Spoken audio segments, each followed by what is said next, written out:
अल्लाह के जिक्र पर और आप सल्लल्लाहु अलैहि वसल्लम के जिक्र पर अगर इंसान के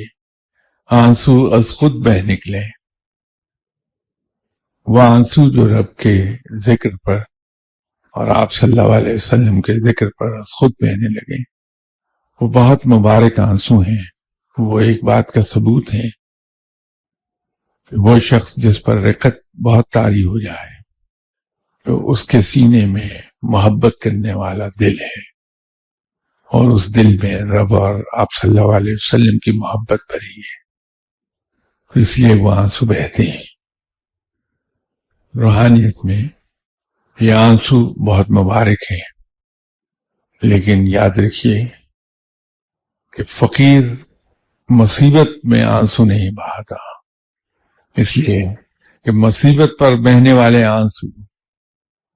वो मुबारक नहीं।